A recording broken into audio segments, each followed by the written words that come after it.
Hello, and welcome to the Muses Lab, your destination for all things pleasure as it relates to our human experience, relationships, spirituality, and sexuality. I invite you to join me on this adventure of discovery and hope what you receive inspires you to become the muse of your life's journey. So, without further ado, let's explore.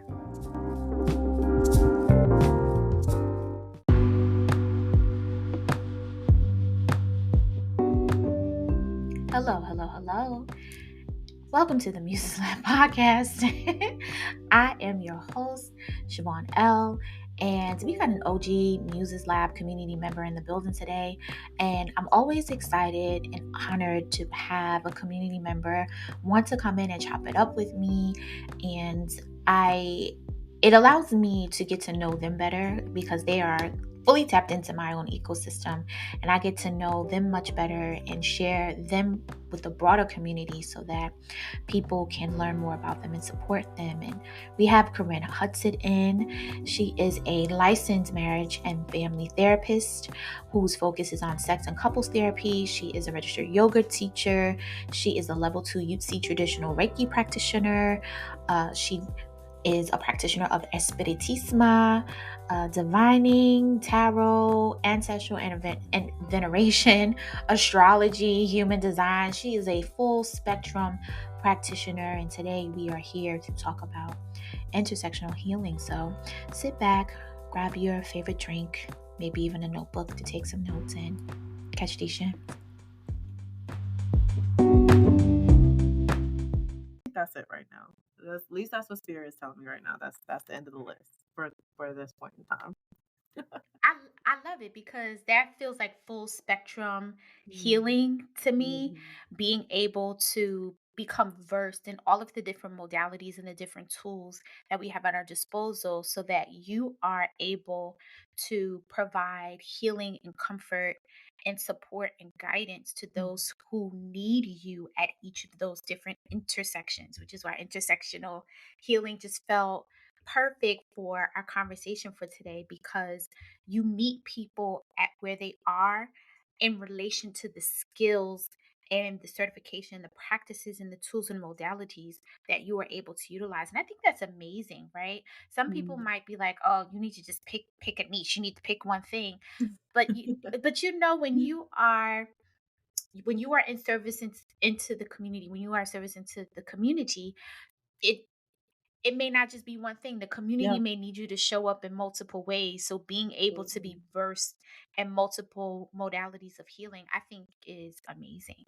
Absolutely. And when we were chatting and I'll say you gave me that title, right? And it really is something, like I said, that has been sitting on my spirit ever since. And I've never thought of myself in that way because, as you talked about, um, I'm a Gemini. I'm a double Gemini, Sun and Moon, and then I'm a Scorpio rising. So I feel like my whole life I've been like, pick something up, put it down. I was really into making cards, and at one point I was really into CrossFit, and at one point I was really into pole, and at one, I have all these different interests, and I felt a lot of shame for a long time in the way I like kind of picked it up and then like lost interest in it, or just collected it along the way. Like I've also attained my real estate license at a point in time during grad school, and so it was one of those things where it's kind of like, well, are you just collecting things or are you using Mm, them? And I think now that I'm walking more in my spiritual path, especially when it comes to stuff like human design, I just was dropped into my sphere, right? Tarot was kind of dropped into my sphere, has been for a while, but still was just kind of one of my friends was like into it, and I just ended up was like, oh, this is cool. I want this. And so when I think about therapy, at first I was like, how is this going to fit? How do I mm, let myself be both clinical and also the spiritual person that I am? yeah. But, in my own meditations and prayers and things of that nature, it just really started falling into place. Even with the yoga, it started with, okay, I'm just going to use this for clients, but it was so much more about me. Same thing with as I'm learning more about like divination and spiritism and things of that nature. At first, I was like, well, this is about, me. But now I'm realizing it's way more. It's way more than just me. It's also to help Mm, clients, and so it is when you said that full spectrum healing piece, when we talked about it, you really made a poignant point to me about, meeting the clients where they were at and like giving Mm, them the treatment plan. And I've always been like, oh yeah, I'll meet my clients where they're at, but I never thought of it in the space of the treatment plan too, and like really giving them something to follow, right? And so that really, I was like, whoo, she really saw me. She mhm. saw me. Mhm, mhm. Yes. You said a couple things that resonated with me. One, because I'm a pick it up and put it down kind of person, or type of person I should say. And for me in particular, that may not apply to everybody, but for me in particular, it has a lot to do with me having ADHD. Like, I pick things Mhm, up and I put things down. And you being self-effacing and asking yourself, are you obtaining these things just to obtain them, just to say that you do them, or are you putting them into practice? So, for someone who may be experiencing things that we have experienced, mhm, that can be something for them to, that's a prompt for them to ask themselves, are you interested in dibbling and dabbling in all of these things because you just want to be able to speak to it, or just to say that you did it, mhm. or are you applying it, whether to your life or in service to others? So that Mhm. could be a way to help someone find balance in acquiring tools and knowledge and things and hobbies and things of like that, right? Absolutely, because it So has, it does have like a point in time and it served its purpose, right? And I think too yeah. often in our society, when we talk about the pick it up and put it down type of people, it becomes like, well, what was even the point? Like I remember when I got licensed and people were like, well, are you going to keep your real estate license? You worked so hard, like you can't you can't do not do it. And I said, well, it doesn't fit me anymore. And I think that we should be able to let things go that no longer fit who we are as people. And at one point in time, I love to make cars. At this point in my life, I don't. It doesn't bring me joy, right? And that's okay. So I can let that go. I can let that piece of the real estate go because I've gotten whatever spirit needed me to get out of it. I've interacted with the people that I needed to have the knowledge for future purposes if it ever comes up. And I'm okay with not needing to hold on to it, right? Out of that scarcity type of mindset. Like, oh my God, like what happens if I you can let it go. Like it's going whatever is gonna come tenfold if I let it go. So I instead of trying to hold on to all these things, we can be okay with it serving its purpose and it not being a permanent piece of who we are. I love that because it made me think about something Erica Badu has said in an interview. And she said she has different seasons in her life, right? Mhm, Like, one season she might be making music, one season she might be operating as a death doula, which she has mhm. experience in. That's who she is. She's also actually, I think A she's like birth a full doula, right? birth Yeah, doula, right? Like a full yeah. spectrum birth doula. So she's like a death doula, full spectrum birth doula. She does fashion, models, like there's so many different elements of herself, and she pays attention to the seasons of her life. Like, she may be here 1 minute for however long that is, and when it's time to put that down, she thanks it for what it is, and then she moves and pivots to the next season. And that resonated with me because you got to know, Malik Teal said something, you got to know when to zig and when to zag. So, like, Mhm, just mhm. because other people are zigging, that doesn't mean that you should zig. Maybe you should be zagging. You need to be zagging, right, right. So that's resonant because we aren't taught to respect the seasons of our life, and also to respect expiration dates. Like, I've learned that not just our food expires, Yeah, everything in life has an that's a expiration date, word right there. That's that piece. right? And like I tell clients all the time, humans are seasonal creatures, right? Like we get Mm, to look at nature and we say, "Ooh, oh, fall, and then it's winter, and then spring and summer," and we observe that from that perspective. But we are seasonal creatures, right? There are mm-hmm. times in our lives that things are applicable, and there are times where they're not. That's why we want to eat with the seasons, right? That's why we want to feed our bodies and nurture it and give it what it needs according to what's happening in life. That's why we have circadian rhythms. Like we are seasonal creatures. So we are allowed to be multifaceted in that space, not just on our like physical realm, but in our energetic and in our personality and emotional realms as well. I think that that's very important for us to recognize because as human beings we disconnect ourselves from the earth. Mhm. So like you said, we look at the earth in observation, like we observe all these things, but we don't tie it back to our connection as human beings that come Right, from the earth. We don't right, tie it back to that. So I think also when you acknowledge that there are expiration dates and that there are seasons, you allow yourself grace. You yeah, insert grace into your life because the world makes us feel like we have to be at a certain point in our lives based on our age and based on how long we've had breath on this earth. And if we haven't made these movements by this particular time, we suck, right? right, And there's no room for grace and there's no room for honoring seasons, right? And I felt I felt you when you said people were like, "Oh, you got your real estate license, and like, so what are you gonna do with that?" And it's like, it served its purpose, and if mhm, it gave me joy for what it was, and now I'm being pivoted in a different direction, and people will make you feel like that was a waste of your money, but yes, it wasn't because you applied what you've learned to wherever it was you needed to apply it to, but also you take that knowledge with you, right? So right, whenever you decide to buy a house or get an apartment and you looking at it, you have that experience and can't nobody play in your face.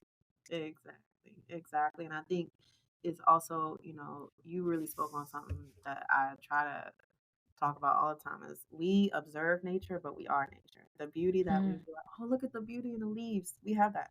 That ashe, that magic, we have that. Like, and so when we're looking around and it's wintertime and we're like, dang, it's nothing really going on, we have to think about what's going on the surface. The trees are mm, working. Things are happening, right? Passively, as they should. And so, like you talk about, there are certain goals that our society really pushes us towards and encourages us to, or really makes us feel like we need to hit. But it's like there are winter seasons of our lives, and that doesn't mean that it's a dead season. It just means mhm, that there's inner workings that are happening, right? There's inner work at our roots, at our core, right? That's going on that is not meant for other people to see.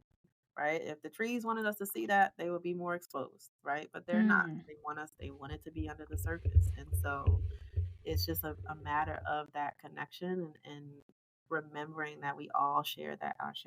We all share that magic. We are connected to earth. We're not observers. We can observe, but we're mhm. active participants. We're fellow colleagues, right? Like we're all in the same kind of realm here. I love that. Fellow colleagues.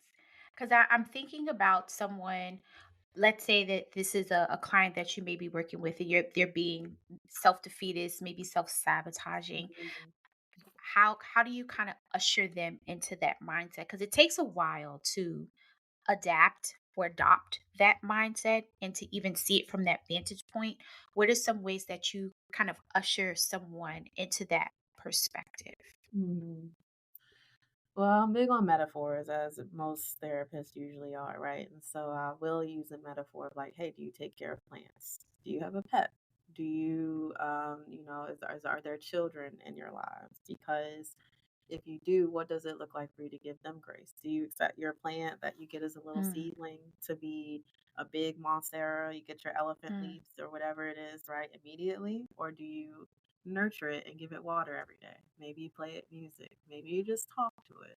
You make sure that when it outgrows its pot, you get it a new pot, right? And you mm, don't demand it to be big right away. Same thing if they have like children in their lives. It's like, do you expect that child to know everything? Because the reality is like all of us have our inner children inside of us, right? Like we grow up and we're in adult bodies, but mm-hmm. we still have that inner child within us that wants to Yes. be seen and held and loved and Yeah. validated, right? And so Mm, if we can give that grace to the children on the external space, what does it look like to then apply that internally? So then usually that kind of cracks the door a little bit and we'll start to explore what that can look like. Because I think self-care and self-nurturance in this world currently is very much like, are you going to get you a bubble bath? How are you going to get your pedicure? mm, What you going to get, buy, etc. But really, self care and nurturance is like, did you wake up today and tell yourself, like, I'm just glad I made it. Oh, I'm so glad I brushed Yeah. my teeth, right? Like, I'm so glad, wherever you're at. For some people, I'm like, do you luxuriate your little things? Rub your shea butter Mhm. or oil on, right? Like, give it, like, Yes. really kind of rub it into your muscles, right? Feel these Yes. parts of your body. You can luxuriate and create those self-care routines and the little minute things, right? It doesn't have to be the big pieces. So as long as we can kind of crack that door open, we can explore small ways to start to kind of prop it open more and more. But usually I'll use metaphors or um, body work, breath work, um, guided meditations to kind of like open that door and ease into maybe learning how to help them kind of give themselves some grace in that space.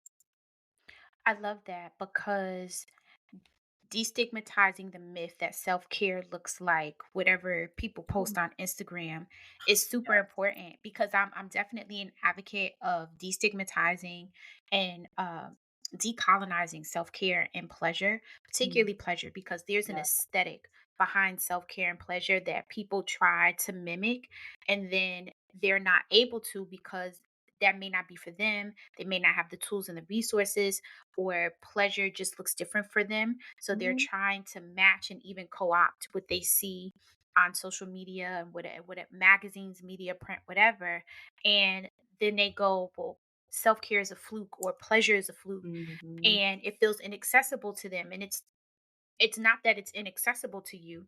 You just aren't utilizing the tools and resources at your disposal, and you're trying to match other people's movements Mhm. instead of aligning and attuning to your pleasure frequency Mhm. or whatever self-care may look like for you. Like you haven't broadened the vision of what those things could be for you. So I like that you start to destigmatize what self-care looks like. And I you helped me in that way because we talk about self-care and I'm always thinking to myself, I know self-care for me looks like getting my nails done, getting my hair done. Like Mhm. those are practices, right? And we're about to educate people, right? So these are Ah, no. we get ready to educate some Ignorant. folks. Yeah.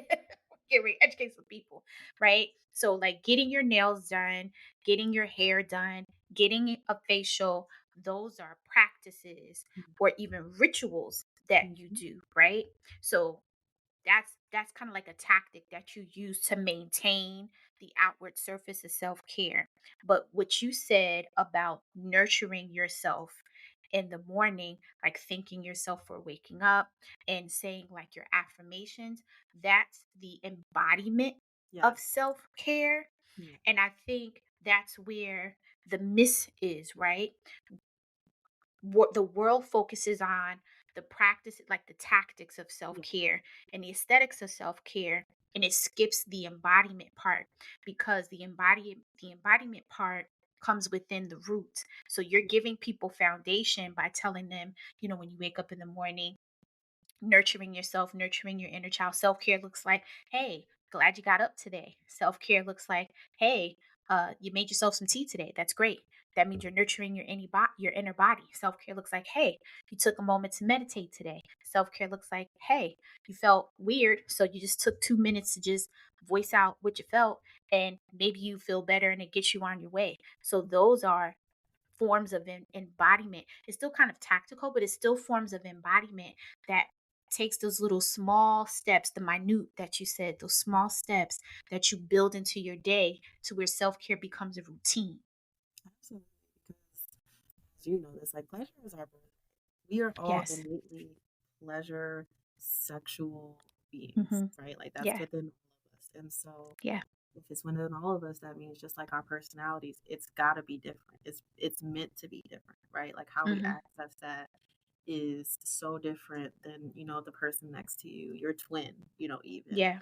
And so if we operate in a sense of like pleasure is our birthright, then and this sensuality and sexuality is already within us, then we really need to go to the roots, right? And see Yeah. how do we awaken that and what does it look Hmm. like? Because it's also like self-care is masturbation. Self-care is getting it in, right? Like self-care is really creating the environment, right? To get you the soft Yes. sheets, get you Mm, let romanticizing your life, right? Cooking mm. and playing jazz music or reading and putting the fireplace on YouTube, right?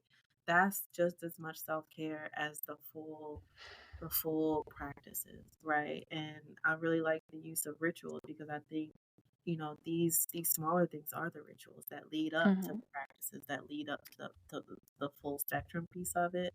But I Yeah. think, you and I both talked about like Tatiana Darrow and like her Yes. programs and how good they are.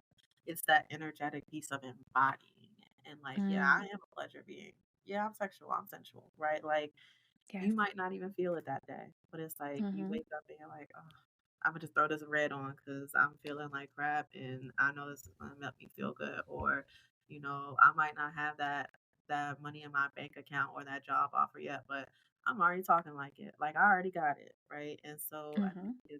it's really the embodiment that is the disconnection, from my opinion at least, Yeah. in this environment and in this societal space because it's easy to get on Instagram and buy the the ice roller for your face and get Mhm. these things and get all the little fancy accoutrement for your bathroom or Mhm. whatever. But it's Yeah. harder to sit with yourself and say, how can Mhm. I show up for myself more? What does that look like for me? Not for old girl that I follow, not for the person that has all the likes and the brand Yeah. ambassador endorsements, but for me. Yeah.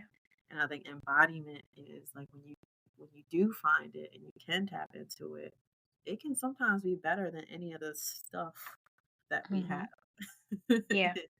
When you find it, it's addicting, right? Because then it's like, okay, Mm. I don't really need all that because I'm gonna do me a self love bath and I'm gonna be good Yes. for the rest of the month. Like Yes. so I definitely think the embodiment piece is where I think we all sometimes struggle with because Yeah. it can look like imposter syndrome, it can look like depression, it Mhm. can look like anxiety, it can look like uncertainty, it can look like stuff going on in your relationship, and it's hard to walk into that embodiment piece. I totally agree. Like this is actually quite therapeutic for me, I must say. Thank you. It's connecting dots for me as well, particularly as I start to really delve into what I've always called pleasure scholarship. And I know I had Mm, to take a step back because I know what I want to say and I know where spirit is leading me, but what is the language that I use to convey that? mm, But also, how do I or what steps am I taking to implement that in my life as well so that I can be a walking embodiment of the things that I want to share with the community? So, this conversation is connecting dots with me for me because there are steps to get to that space of the aesthetics of self-care and having that maintenance. Like there's a metric that you need to reach in mm, order to be like, oh, I'm gonna buy the ice roller, but I'm not buying it just because it looks good. I'm buying it because it's part of a ritual that I mm. have, and you're like you're adding Can these things fit to right into the complement. moment. Mm, Exactly. So now the aesthetics of pleasure and self-care become complements to practices and rituals and routines that you've already embedded and baked in to your daily life. And that's where the embodiment piece comes in because now it's just who you are.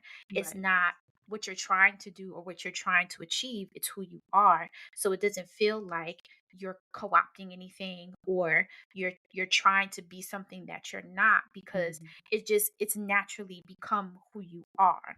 So it this is like connecting dots for me and to be able to convey some of the messages that have been downloaded to me and things that I'm trying to say and how I'm trying to shape community around our recommitment to pleasure and reigniting pleasure and revisiting what pleasure looks like for us as we continue to move forward. I have another question. So you I like that you are incorporating Espiritismo into your work because a lot of people shy from ancestral practices, particularly as licensed therapists. They try to mm, kind of do a separation of church and state type of thing. But when I started therapy, what helped me is that I had already done my spiritual journey. I had already started on my spiritual journey. Like my gifts had unlocked. I had touched and agreed with being clairvoyant, clairsentient, clairaudient. I touched and agreed with being empathic. I touched and agreed with being a medium. I touched and agreed with being all of those things. So by the time I started therapy, it was easier for me to take in all that was being said to me and do the work do the homework that I received on a weekly basis, because I was able to be objective and look at things from a more spiritual lens and marry those two together. So, as you are working with clients, what are some ways that you interweave the espiritismo and some ancestral practices into your work? So it's interesting because, like, for me, it was flipped. Like how you talked about Mhm. for you, like you were already rooted in your spiritualism and then you entered into the therapy world. For me, I would Mhm. say I was definitely qualified myself as spiritual, like before I started my grad program, but I wasn't doing the work. Like I can't even Mm. like I was not doing the work. I had maybe just started an ancestor altar really only Oh, because one nice. of my good friends was like, "Girl, this it's time for you to do this," right? And so I had just gotten into it, and with my specific degree, we are required to go to therapy. So I hadn't even gone to therapy before, and so I started my therapeutic process and realized very quickly, like, like, as if anyone who has done therapy, it's like, whoa, whoa, whoa, whoa, whoa, you're getting a little too deep there. We need to slow it down, right? Mhm. Mhm. And that actually is what drove me. I felt so untethered because I had started unraveling a lot that was going on for me, and I felt untethered. I didn't have anything to like feel grounded to or connected to. And so that actually started my spiritual process of like, I had to talk to my people because I was like, hey, y'all, Yeah. okay, I know y'all got me in the right path here, but what's really going on? Like, how can I feel and find who I am in this Mm. process? And so, really, what I do with clients is I kind of get a feel for where they're at, right? So, I have clients who are still, I would say, traditional Christian, right? And Yeah. so, if something like that comes up, I'll say, hey, have you looked at this verse? Because I was raised in the Baptist church. So it's like, have you looked at this verse or have you thought about this? Right. Where then I have clients who are a little bit more into that piece. And I'm like, okay, your people need you to go to your altar. Right. And I might not necessarily say it like that because Mhm. unfortunately in the United States, we have to make things fit into a pretty little box for insurance and things of that Mhm. nature. And so there's a lot of ethical considerations, right, that goes into it. But for me, like I said, my ethics are grounded in my people because I know they're not going to have me in those situations where I would lose any type of, Yes. licensure by doing the work that I was called to do and being the healer that I Yes. was called to be. And so for Yes. some clients, it might look like, yeah, your people need you to go to that altar. I know you have one set up, right? You were surprised I knew that, but you need to go there. It might be like if they talk about tarot, I'm like, you might want to look at what's going on in the stars right now. You might want Mhm. to, or being aware of what's happening. Like, we just started Yeah. this Mercury retrograde in Capricorn. And so, with Mhm. that in mind, I might bring that up in session. And so, a Yeah. lot of the work I do is around kind of meeting, I would guess, person centered, meeting the client where they're at, and then Mm. getting a feel for that and going along with this. And so, I would say I'm looking forward to introducing more of the spiritisma and um, ancestral veneration and things of that nature. I think where I'm at on my journey is just letting the people use me and letting Mm. them talk to me and kind of letting that come out. And sometimes that comes out through Reiki. Sometimes that's just I'll feel it. Like I tell people, I Mm. feel it before you tell me. So if Mm. yeah, I'll have clients where I'm like, "Oh, I know this is gonna be something," because I can feel it before they even come in the office. And so it's really right now just meeting people where they're at, and if it feels like it's appropriate, and they say the right thing, and I can't quite tell you what the right thing is, but once they say it, it unlocks the key for me, and I'm like, Mhm. okay, I can come in through here. Yeah. I like that. In our conversation, in our offline conversations, you talked to something about humanizing therapy, and you Hmm. mentioned like you make the session human. What does that really look like for you? Or what does that mean when you say humanizing therapy? Mhm. So, what that means for me is I think we live in a world where, because therapy was like a stigma for a long time, there's this misunderstanding that therapists are superhumans and that we Mm, are better than others. But really, we be going through the shit, y'all. We be going through the stuff. And to me, humanizing therapy is me being in the space of, you know what, when I told you you gotta sit with this, I know how hard that is. I know how difficult it is, and we mm, can complain about it. We can complain about it. You can tell me how much you hate it. You can do that because I know. I know. Like I know that that heartbreak hurts. I know that that family of origin trauma is killing you. I know that it sucks when you have to hold two truths in the same space, right? I know mm, how hard that is because before I'm anything else, I'm a human, right? And I go through the same things that you do. And I think, we had talked about, even for me sometimes in the traditional therapy setting, right? Like you sit across from the client. And sometimes for me, that's way too far away because when I say I want mm, to sit with you in it, I'm going to come right next to you and I might pat your back while mm, you're crying, right? Like I might just be next to you because I think that we in the Western society have gotten too far away from the importance of community. And I mm, feel like a lot of healing comes from just knowing that you aren't alone. And I think we live in this very capitalistic, like dog eat dog, like you got to separate yourself from everyone else to be the best. When mm, really, sometimes as humans, we are social creatures and all we want is to feel belonging.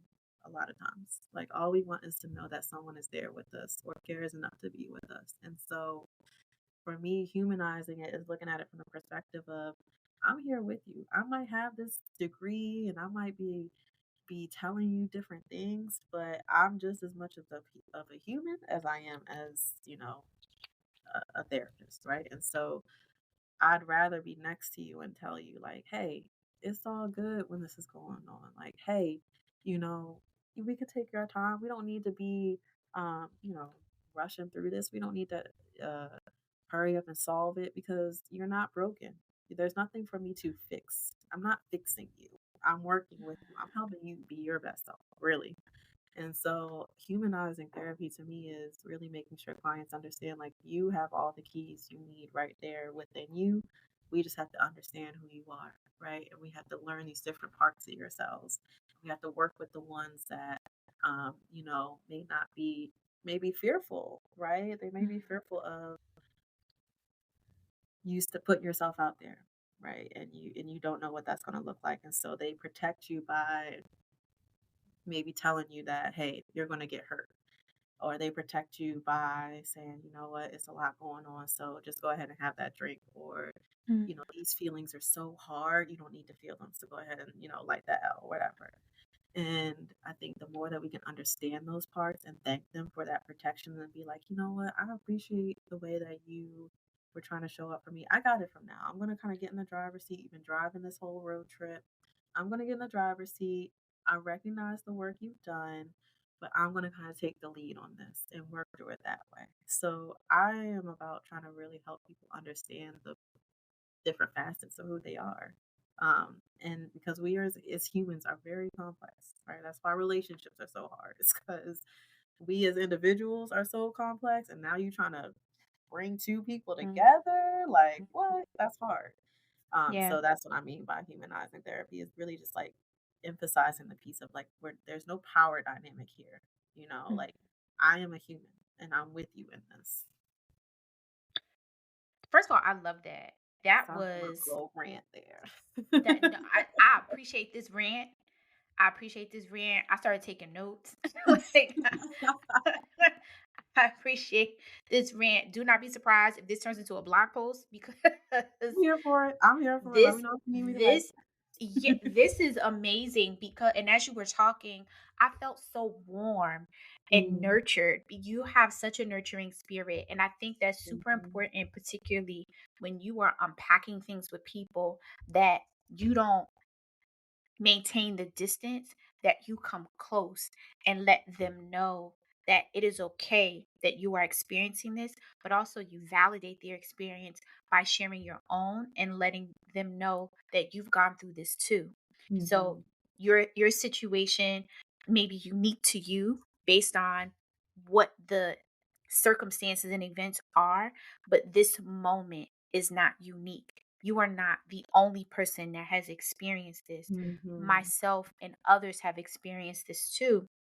And when you validate someone's space and let them know that the universe is not targeting them, Right. because that's how you feel in the moment. You feel like God in the universe and all your deities and your divine, your spirit squad, your divine, your ancestors and your archangels and whomever. You think your entire divine squad is targeting you, and you feel like you Mhm. are being under attack. And to Mhm. validate what someone is experiencing and let them know it is okay that you are in shambles, because I've been in shambles. It's okay that you are hitting roadblocks in your shadow work, because I hit roadblocks in my shadow work. It's Absolutely. You in that dark it's night of the soul? Guess what? Me too. it's I think that's so important. And even just sharing your relatability as a human being, like your point to saying that I'm human before I'm a therapist, like that's important, because the history of clinical psychology and psychiatry is that practitioners have to make themselves above their clients because they Mhm. have to assert some space of authority. But when you kind of step down off that pedestal and say, yeah, I have this academic knowledge and experience. I have this certification, but that's what's going to help me kind of create curriculum for you and guide Mhm. you in this process. But because my lived experience is data, that means Oof. I share I share your experience as a human being. I just have a little bit more knowledge clinically about what you're experiencing, and I can provide language and I can identify you and provide guidance and provide treatment and curriculum on how you can start to pick yourself up and move forward from this space. So I think that's amazing that you take this approach, because there's so many of us who are afraid of therapy, particularly for Mhm. that reason, because they don't want to feel as if they are either beneath someone, or feel embarrassed, or Mhm. feel as if they talk about the things that they're going through, somebody's going to put them on medication or send Yeah. them into some sort of treatment place or whatever. And or if they have spiritual gifts, the things that they are Mm. experiencing is in their head. Yes. Because when you have spiritual gifts, particularly if you are in resistance to allowing them to evolve, you will think you are losing your ever loving mind. And if Absolutely. and if you don't have another practitioner who's related, who understands what that is, it's really hard. You'll cycle through clinicians all the Mhm. time because somebody's going to make you think you're crazy, and it'll feel like you're being gaslit. And then that Absolutely. doesn't, it exacerbates the problem. So I really appreciate that, because of your ability to be an intersectional healer and be a full spectrum healer, you know when to tap into each of those modalities. And because you operate from a lens of humanity, you can you can interweave those different modalities based on the need of the client. That's like super, super important. That's amazing That is the that you're able goal. to do that. That is the goal Yeah. because you definitely touched on something that I'm very passionate about as a Black woman, right? And Mm-hmm. it's I can't even remember the numbers. I think it's less than 3% of us in the field, right? Mm. And so there's a lot that's to be said about spiritual gifts in general Yeah. in the psychology field, the psychiatric field, because I think now with us getting closer to this age of Aquarius and Mm. being more open to less structure of Capricorn and less kind of like it has to be this way and traditional structure of like religion and whatnot.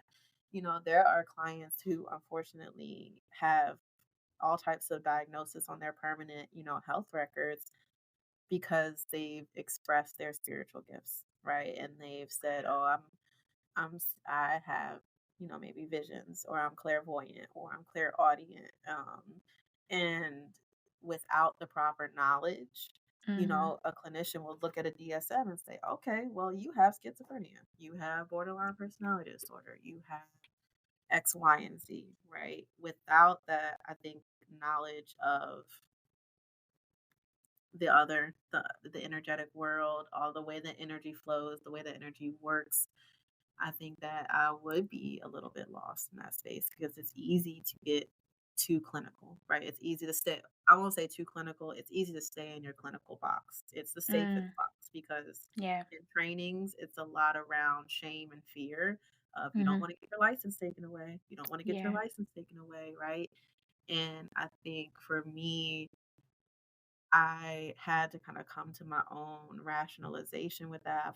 I've been lucky to have a lot of good supporting supervisors in that space to even still, now that I'm fully licensed, is really understanding how can I integrate these things and still feel comfortable working through my own stuff, right? And I think it's really the fact that, hey, I am working through my own stuff. So you would have to Yeah. have the knowledge and balance of constantly checking in and saying, how do I make sure that my energetic sphere is good and I'm maintaining who I am as a person so I can be the best version of myself to be the healer I am, to work with my clients in that space. Because I think, in therapy, a lot of clients will want to know what's happening in their therapist's lives. It's like, well, you know, what do you think about this? And has this happened to you? Like a lot of times, couples will want to know, are you married? Do you have kids? Right. Mhm. Yeah. I think that's left up to each therapist to make a decision about self disclosure. And that's why I Mhm. say, I have to really rely on my people and my guides for that because there are Yeah. clients who you can and can't say things with. And there are clients who want to know, well, you said you went through this too. What did this look like for you? Right. And so Mhm. I may never, usually I don't ever give details, but I can give Mhm. enough wording and I ask Spirit to give me the words I need so that it lands with them. Yeah. Right. Yeah. And it does resonate without crossing that line of, making it about me and that counter transference happening.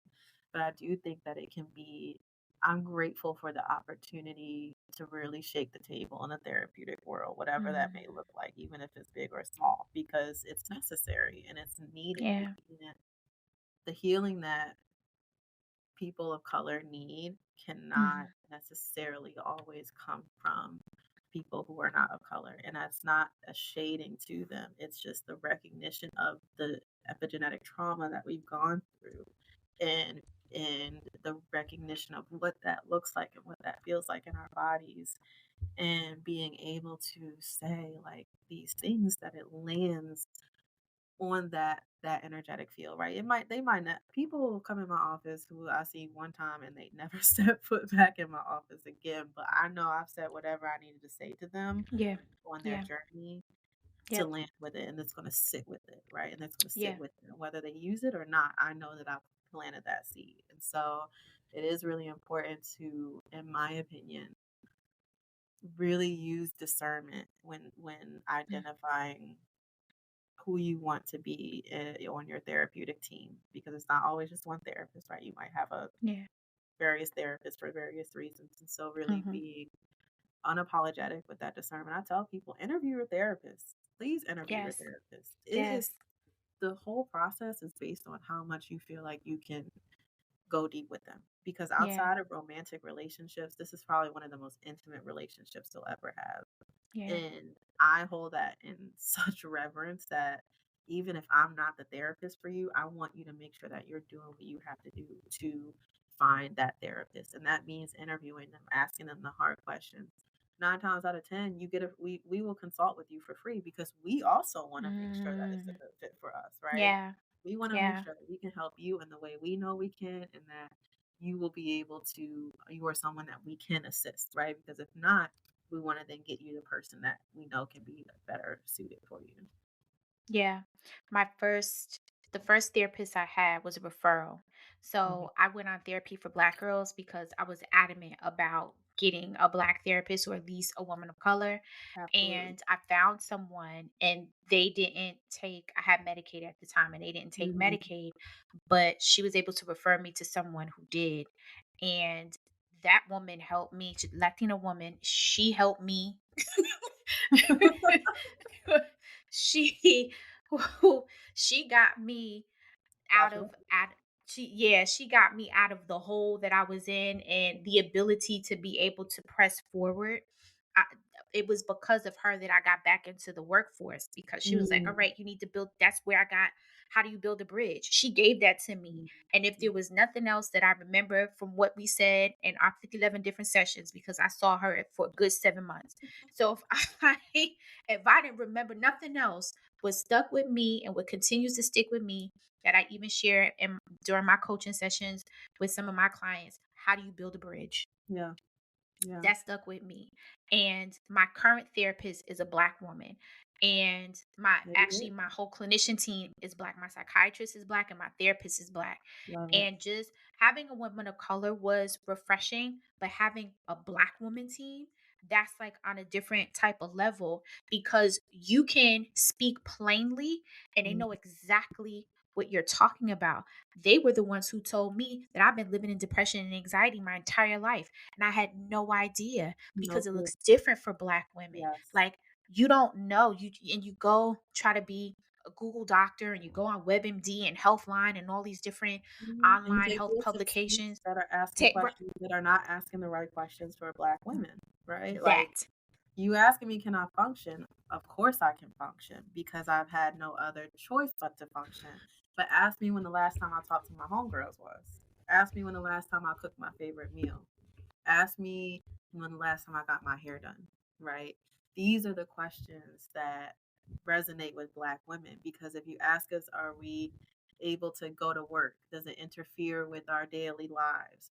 No, it's not going to, because in our bones, down to our bone structure, we're not going to stop. We've never had the option to stop. We are just now entering our space of rest. We are just now embracing the concept. I mean, not even entering. We're embracing the concept of rest, right? Which is so hard for so many of us. It feels dysregulated. It feels unnatural. And so when you ask me if I'm able to do these things, of course I can.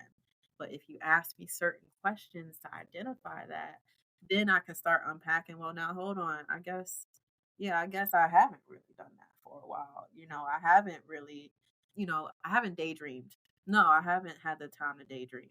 Okay, that well, yeah, I guess I am a little bit depressed, right? Like it's all in who you go to. It's all in who you go to. it was eye opening when when my psychiatrist asked me, so when you're overwhelmed, what's the first thing you do? And I said, I go lay down. She was like, nah, that's depression. I said, huh? Mhm. Mhm. But I've been I'm doing that all excited. my I've been doing that all my life. I just go lay down. She was like, no, that's depression. That shouldn't be your first response when you're overwhelmed, to go lay down. She was like, no, that's depression. If she hadn't have said that to me, I would have been like, well, I'm overwhelmed. Let me just go lay down for a few minutes and Mhm. take a nap. And the nap turns into like a 2 hour sleep, Mhm. because my body is so dysregulated and drained. And I might set the alarm to get up, but I'm so comfy and I feel I'm soothing right now underneath my blanket. So instead of getting up to continue doing what I'm doing, Mhm. oh, I got a couple more meetings in between another meeting. I could take another nap. Like, if Mhm. if no one had said to me that is a form of depression, I probably would have kept moving how I was moving and not Mhm. being self-aware about that. Like, even just the thought, my therapist said to me, so to walk me through, when you're going out, what does that look like for you? And I said, when I actually decide that I'm going to leave my house, because Yes, that's another conversation within in itself. So when I 500. decide to leave my house, I'm anxious because I'm thinking about what I'm going to wear, how I'm going to look. Am I Mhm. going to be comfortable? I'm still, self-conscious about my weight, my belly. Are my things fitting the way that I want it to fit? So after I go through that, depending on where I'm at, I may not Right. even go So outside. now I'm And she was tired like, from thinking about that that. now I'm tired. And she's like, so you have social anxiety? And I was like, oh. Oh, but I like people. I'm so good around people. Girl, but you just gave yourself the rundown just trying to leave the house. was like, oh, well, I've been doing that since I was 15. And she was like, yeah.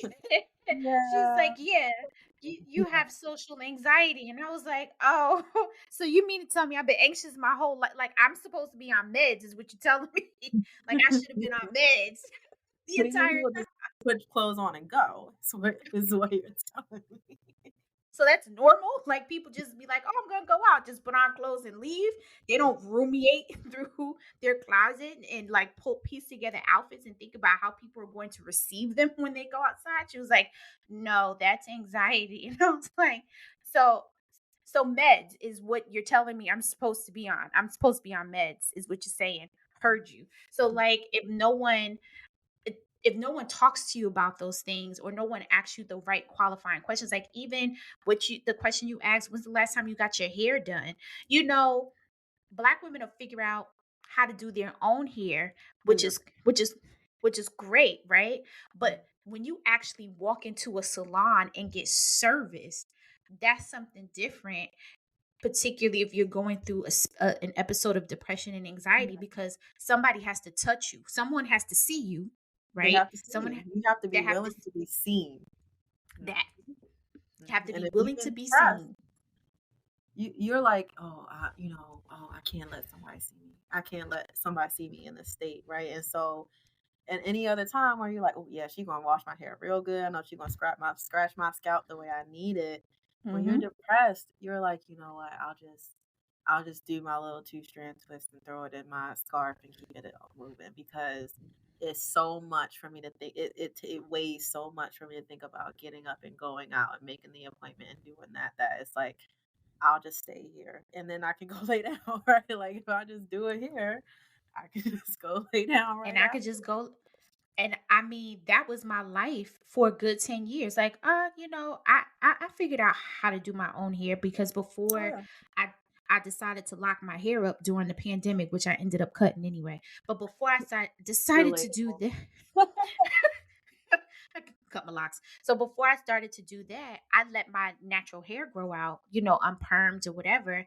And yeah, I would go get my hair done, but my sides are also shaved. So I I would overthink going to get my sides shaved. I would overthink going to get my hair shampooed and conditioned. Like, oh, I could just do two-strand twists. I add a little gel to the sides, and I'm looking like I've looked. Facebook will remind you when you've been going through some Well, shit. Facebook I look is they gonna tell crazy. you you said that They one gonna tell you. 2 years ago. They will let you know. And I look crazy with my afro just all over the place, with my Mhm. sides halfway shaved and curly or whatever. And I'm not thinking that this is a form of depression. I'm just like, I haven't had a chance to go get, my shape up or whatever. Yeah, But, yeah, I'll figure it out. But I'm okay. I'm working through it. It's fine. And that's literally me operating, functioning, like you said, yeah. functioning in depression, and not just function. Like I'm a high function person. Oh, yeah, So, as most Black women are, we're very high functioning. High ve- functioning in ADHD, which is why it's very, very hard to diagnose ADHD in Black women. High functioning depression, high functioning anxiety. It's very hard sometimes for my psych people. Shout out to y'all, especially the Black women in psychiatry, because it's hard to use the assessments that are out here for Mhm. Black women and Black men. Black and brown people, I think in general, but especially us because what do you mean? I know how to function. Don't ask me if I've slept, ate, go to work, if it interacts with any of that, because I'm gonna tell you no, because I don't have any other options but to do it. So we all are very high functioning in a lot of different ways, and for the better and for the worse. Mhm. It brings me back to my ADHD diagnosis that I received in April. And first of all, to know that ADHD is genetic, that threw me off. And I had to take the assessment test, like a 90-minute assessment test. I Oh was yeah, supposed that's I was supposed to 300 calories. be right. So I was supposed to be in a quiet place, air quotes. I was supposed to be in a quiet place with no distractions. I was at work in the Mhm. office, and I call myself going into the conference room, which is it has motion lighting. So like after 20 minutes, it's gonna go dark, right? So it has motion lighting. There's only two other people in the office. So I'm like, oh, I can kind of bust this down and see what's going on. I Right. promise you, in the first 25 minutes, I checked out that damn assessment test. And I was like, shit, they about to put me on medication because I couldn't even get through the first 25 minutes of the test. Like I checked out of like the fifth, what is it? You remember where this box Oh, goes here. yeah. Yeah. It was like the Remember the fifth. order of this shape arrangement, and then like 10 questions later, it's like, hey, remember that shape arrangement we gave you 10 questions ago? I was blank staring at the screen like, what shape?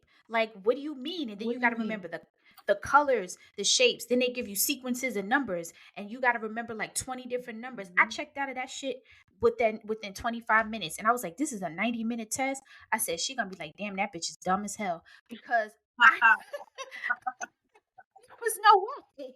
I just at some point I just started clicking answers and I was like, you just gonna know that my shit is fucked because I'm clicking answers at this point because my attention span is in the toilet. And Mhm. sure, if I was in the quiet environment that I was supposed to be, I probably could have gotten a Sure. little further along. I still would have checked out in like 25 minutes because my space of consummation is very short. So Yeah. unless I'm interested in what I'm doing, I'm having a interesting conversation or enlightening conversation, unless those things are factored in, you got about 30 minutes of attention time with me.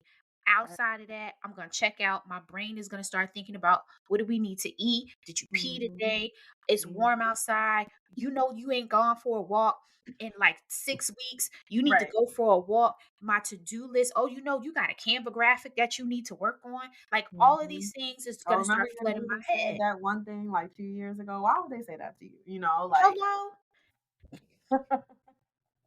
All of that is happening. And mhm. at my 30-minute threshold, but people would never know that about me because I'm so high functioning. Mhm. It's insane. Like I didn't even know that I had a level of consuming information. Like I had a Yeah. threshold. I didn't even know that about myself. My therapist was like, so maybe your threshold for consuming information is at 30 minutes. And I was like, you know what? That makes sense because it was a day I was in a meeting. I turned my camera off and I had to go walk around because we had Mm. hit 55 minutes and I was like, Oh, yeah, I I know that was a I lot for get you. up. I can't. I gotta get up because I'm gonna lose my shit if I don't get up and walk around. So I got my headphones in. I put myself on mute, turn my camera Yeah. off. I gotta Yeah. move around I'm because present, but I can't do it like this no I more. can't do this. This is too much Mhm. for me. So, like all of those things, just recognizing how high functioning I am, recognizing my threshold levels of how I consume information, even just having the language to be able to tell people about my needs, accommodations, or what I'm able to do, what I'm capable of doing, Mhm. what I'm not capable of doing. Those things were so eye-opening for me and enlightening for me. And I did not know that this looks different for Black women. I had no idea because, like I Mhm. said, you go on Google, WebMD, Oh, YouTube, yeah. you read these articles, you take these TikTok assessment now tests. is a big Ti- one. Mhm. TikTok, exactly. Actually, TikTok is how I found out I might have ADHD. This was at season one of the Panini, and this lady was talking about she she was talking about, people think ADHD looks like this. And, she shows a clip of her talking and then something distracts her and she Mhm. like loses attention. And she said it actually looks like, and then she gets up and starts to make her coffee. And then she realizes that she needs to go back in her room and do something. And then she Mhm. scrolls on her phone and then she's doom scrolling on her phone. And oh shit, I got to do my coffee. And then she goes back and does her coffee. And then But the she starts coffee's to cold clean. now, so you gotta Right. warm the coffee up, but then you remember in the fridge that there was something that you wanted to add to the coffee. So you go to the fridge, then you say, "Damn, this lettuce been in here for a minute. Let me start cleaning the fridge out," and then your coffee gets cold again. I promise you, I was like, oh, so that's not normal? Because that's my life. Right. That's what I do every day. You're a Like little too this loud with that now. the I was like, do I have ADHD? Like, wait a minute. This is my everyday. Like this is literally my life every single day. particularly as an adult. This is my life Yes. every single day. And that was just mind blowing for me. And I was just, that was like my road to, maybe I need to find out if I have ADHD. But Mm, in true ADHD fashion, I was like, oh, maybe I have ADHD. And I never went to a therapist. I right. never asked anybody. I never had a conversation with anybody. And then here we are 3 years later, I'm circling back. You should get that ADHD suspense. That is very ADHD. Like, let me just like SpongeBob letters 3 years later. You know what? I forgot about that. Let me go do that. Totally forgot. I was like, you know what? Maybe I should be an active participant in my mental health and Mm, go confirm if mm, I have ADHD. So here we are. I'm what, 5 months in, meds changed my life. So mm, and I know medication is not for everybody, but for mm. me, meds changed my life. So Yeah, absolutely. I think you really speak to something else saying like medication isn't for everybody. I think throughout my time period, like when I first started the therapeutic field, I was like, oh, I don't want to like medications can be so bad and they can have all yeah. these side effects. So I think the real piece of this is that there is a way to work with everything for your own healing. And I think this goes back to like we all have our own ways of going about our healing. For some, medication is a part of that. And Mm, there's nothing, just like energy is not inherently good or bad. I don't think there's anything in terms of this mm, space that's inherently good or bad. I think that yeah. initially, um, now maybe in traditional psychiatry and the roots of it, it's just like gynecology is like it gets a little murky in the waters there, right? But Mhm. I think at this Mhm. point in time, the goal is to find the relief, right? Like I had a Mhm. professor in grad school tell me, you know, medication can be temporary. You have the ability to let it be temporary because what it can Wow. do is it can clear and quiet the space enough for you to have some clarity to make a decision of what you want moving forward. Now, for Hmm. some people, it's a long term thing, and that's great. You find what works for you and you stay with that.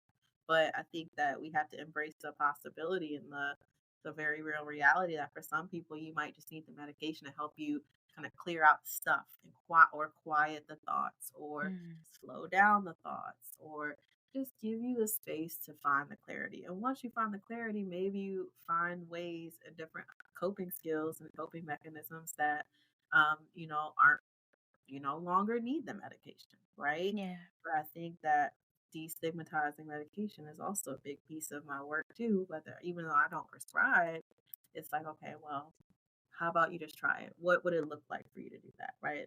How Mm. about we explore what that might mean for you? And then kind of passing them along, usually to trying to find them a black psychiatrist, right? But or one of color because you want to have someone who's competent enough to run gene testing to kind of ask you about family Mm. history to really understand what your body composition is like so that you can get the appropriate medication for you. But I do think like we have to get to a space where we embrace and destigmatize medication, both ways, that it's not the ultimate healer and that it's not the absolute worst. I love that. I love that. Thank you for sharing that. I Mhm. won't take up too much of your time because I feel like we can talk for like We another really hour. can. I'm like, "Ugh, this is a great conversation." I'm getting my notes as well. I'm kind of soaking it in. Yeah, this is an amazing conversation, and maybe we come back and do a part two. Totally Mhm. open to that. Mhm. But this was great, and I genuinely hope that whoever's listening to this episode, they're able to take some notes and take some things that they can apply, and that they come see you. You know, if they need some Yes. therapeutic treatment, they come see Yeah. you. If you're in the state of And North Carolina, hit me up. yes, matter of fact, let the people know everything that you want, how to contact you, what you do, name of your practice, everything. Okay, so let's see. I am a licensed in the state of North Carolina, so unfortunately, at this time, because of the way MFTs are set up, we're not able to cross lines. Hopefully, that's coming soon. But in the state of North Carolina, you can find me at a group practice, Family Solutions and Wellness in Cary, North Carolina. If you want to meet virtually, we can do that as well. On Instagram, I'm flowering underscore heart underscore wellness. Building my page there, right? A lot of that is kind of more of a brain dump. You'll find yoga, human design, Reiki, uh, astrology, some therapy, not a lot of therapy. Same thing on Facebook. And there's also, yeah, if you go to Family Solutions and Wellness, that you'll get a lot of the .com. You'll be able to work with me, and that's the link to kind of schedule an appointment. I do yoga therapy. So that's kind of just like individual yoga sessions. We can make it about things that you're going through because I think yoga can be a really great supplemental to traditional talk therapy, Yeah. especially with couples. I do that a lot where it's like if we're talking about trust, what does it look like to embody that? If we're talking about Mm. intimacy, how do we embody that? Communication, how do we embody that? So I use yoga for that. I do different workshops, like sensual workshops that allows people to kind of explore their sexual narrative. And I also do Reiki here, so if you want to come in and kind of do some Reiki, we can do that. So yeah, booking for all that. I'm going to open my books for therapy in January. So if you want to be a client, like I said, specialize in sex therapy, sensual reconnection, intimacy repair, and couples work. So hit your girl up. Love doing in-person work, but we'll work with you virtually if you need to. And yeah, just follow along with the journey on Instagram or Facebook. And just, I'm big on being transparent and sharing my journey and just hoping that someone picks something up on that. So if you want to be along with that, come through. Yeah. Love that. This is wonderful. And of course, I'll have all Corinne's information in the show notes as well so that you can interact with her the best way you see fit to choose your own adventure. We're all at the Music Lab. We're Yes. all about choosing your own adventure so that Yeah. you can choose your own adventure. Corinne, I thank you so much Thank for you. joining me here and sharing your wisdom and your insights on your perspective on healing and the things that you do. And there were just so many notes and so many gems that I took from our conversation. So I'm grateful for you sharing the space with me. Thank you. And just to give you your flowers real quick, like I have been a fan of the Muse Lab and just your work for years. Like I told you, I found you even before deciding to do sex therapy, but definitely dove into everything afterwards. And just following your journey has been very helpful for me on my way. And so when the opportunity came, I was like, maybe she might let me talk to her. I don't know. I'm a Of sex therapist. That course. might be fun. I know that can connect, but definitely love everything that you're doing and just grateful for our paths being able to be intertwined now and crossing because like I said, you saw me and read me to feel like that first time we met and yeah, just giving you your flowers for the work and the platform that you're building because I definitely can see that this is something that is your calling. And so I just love when I get to interact with people who are also just very passionate and letting themselves be used, right, through spirit to kind of heal the collective and be of use for the collective. So definitely am very grateful for you having this platform and giving you your flowers because I am a fan, huge community fan. So it's like try not to fangirl on the pod. Oh my gosh, thank you so much. That means a lot. I'm always in a space of not necessarily humbleness, but just in reception Mm, to when everyone tells me the impact that I've made because I don't necessarily know. I just kind of be moving. So mhm, to mm, hear when you all share your how the interactions and the content and everything, the whole spectrum of everything that I try to provide with the Muses Lab, how it has impacted you and how it has influenced you and how it has helped you. I am in reverence to that. Um I need another synonym for humble, but I'm gonna say humble now. I'm humbled for that, and I'm appreciative, and I'm grateful to be able to have this gift, to be able to share it with the community, and to be able to utilize it with the community, to have this platform for the community, not just for myself, but for the community, and then allow others who share similar paths to be able to open space and have space mm. for all of you to share your gifts and your talents with the community and with the world at large. So thank you for Yes. Thank sharing you. that. And thank you all for tuning into the Muses Lab podcast. I hope something said here will help you on your journey. And until we meet again. Nice to see you. We'll have to have a part two. Yes.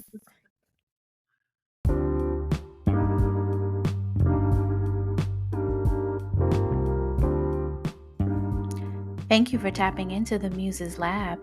I hope you enjoyed this week's adventure. Be sure to like this episode, subscribe on your favorite podcast platform, and share the wealth with others. Dive deeper into the lab by joining the Pleasure Frequency list at www.themuseslab.com. Receive weekly musings, early access, and exclusive drops, as well as discounts on products and services. Thank you once again for tapping in. Until next time.